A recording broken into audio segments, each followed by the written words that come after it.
Hello, good afternoon guys. Ngayon po ay tatakbo ulit tayo. Kaninang umaga po ay tumakbo ako. Naka 1 hour and mahigit 30 minutes.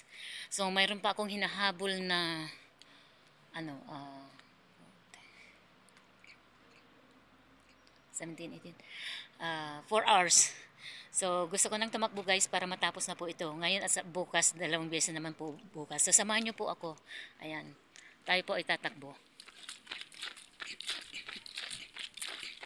Dito na lang po ako, dito sa area lang namin. Ayan. Patas na pababa rin po ito.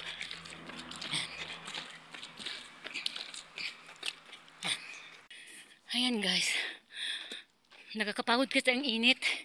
Pero dito na lang po ako sa area namin. Hindi po ako pumunta po doon. Dito na lang. Ayan. Daling mapagod pag mainit. Ayan guys, bababa po tayo dyan. Ayan. Ayan. So, samahan po niyo ako. Ayan. You have exercised for 1 kilometer in 11 minutes and 16s. Ayan, punta po tayo sa may baka. Pababa lang po ito kaya, ano, guys. Ayan, dito po yung kukunan ko ng prutas guys. Oh. Saka doon.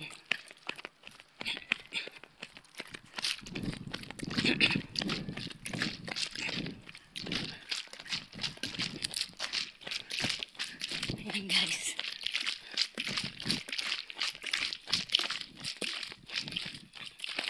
Sa isang araw, 2 beses po akong tumakbo. Ayan. Ayan guys.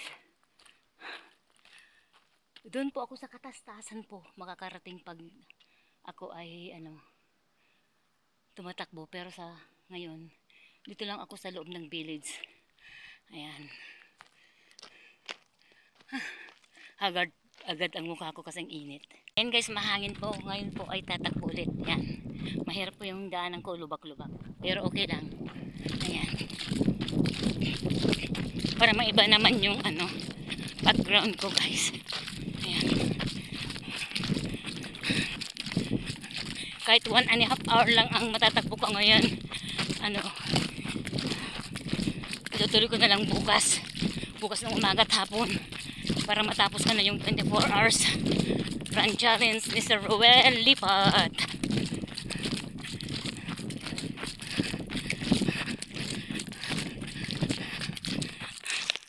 Ayan.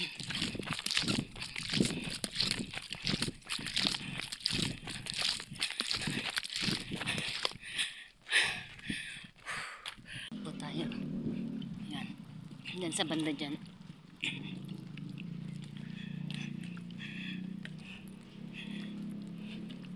Mahigit 1 kilometer sa po ang nalakad. Ayun na, natakbo ko.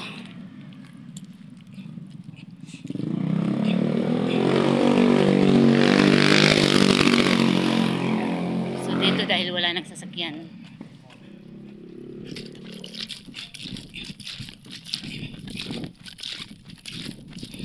May tubig ko po ako konti lang. Kasi mas maganda yung meron. Kasi pag natuyo yung lalamon ko, inom na ako ng kunting-kunti.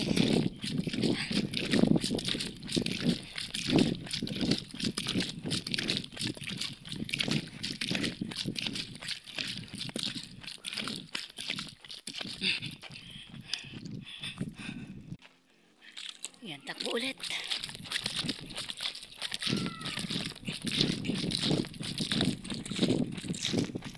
2 minutes and 19s. Dito na lang po ako around sa amin po. Ayan.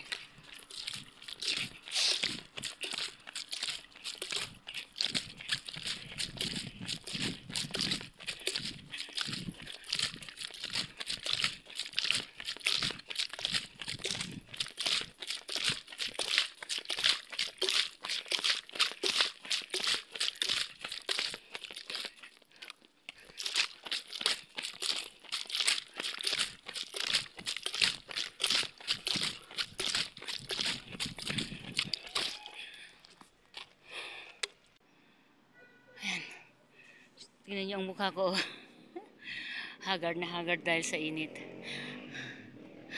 Gusto ko lang kasing matapos na yung 24 hours ko.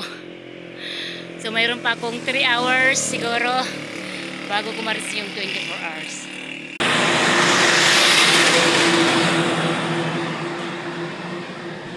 So yun guys. Ano? May dalawang kotse po. Yan guys, takbo ulit, takbo.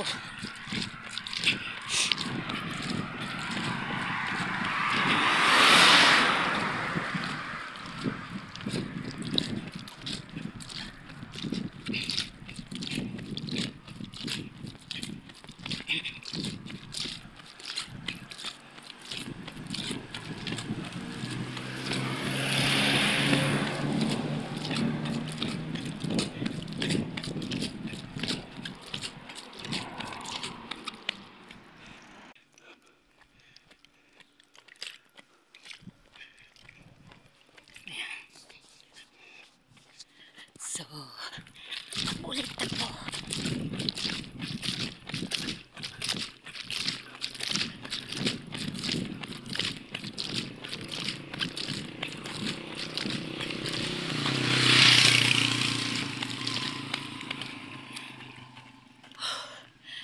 Ako, dire-diretso talaga guys. Ayan.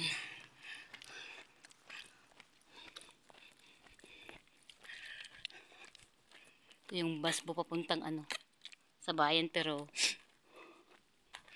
may oras-oras po ang mga bus dito. Hindi basta-basta po. Ayan.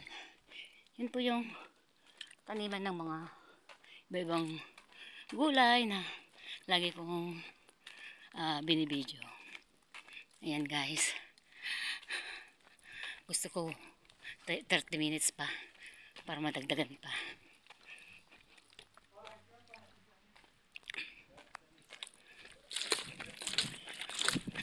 Pagod mats po talaga.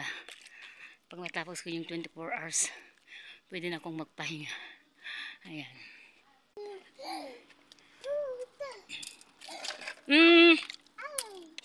Yala foto juwa siya ima.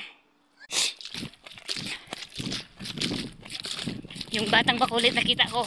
Sasama daw eh.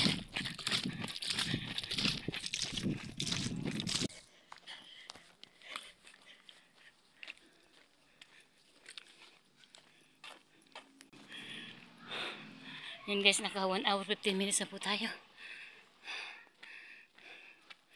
Let's go. Gabayin mo ako, Lord. Ayan. Takbo ulit. Ang dami kasing dito, kali. So napuntahan ko na lahat ng kali. Ayan. May dyan ako. Ayan. Takbo ulit. Meron pang 15 minutes.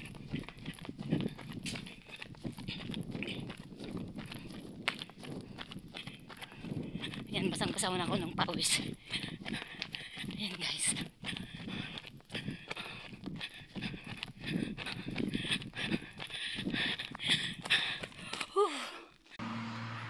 Ayan.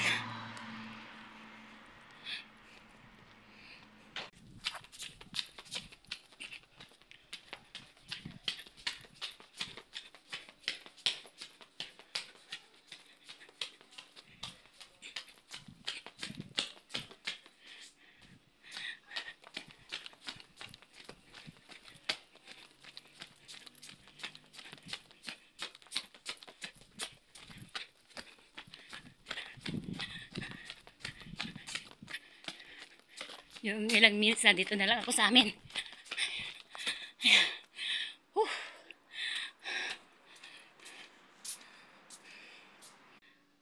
Nakakatawa. Sobrang pagod po talaga. Ay nako.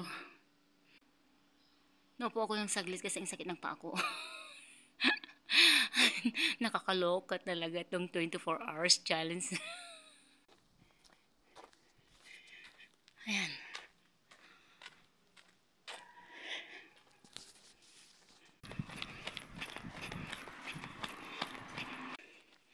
Ayan guys, so ako ay tapos na.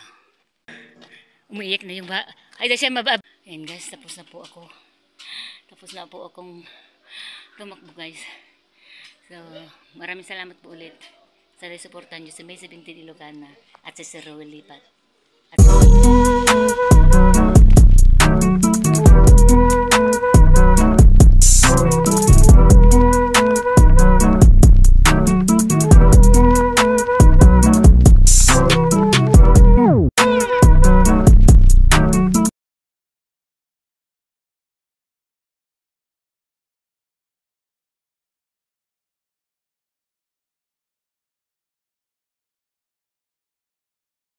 hello, good afternoon guys. Ngayon po ay tatakbo ulit tayo. Kaninang umaga po ay tumakbo ako.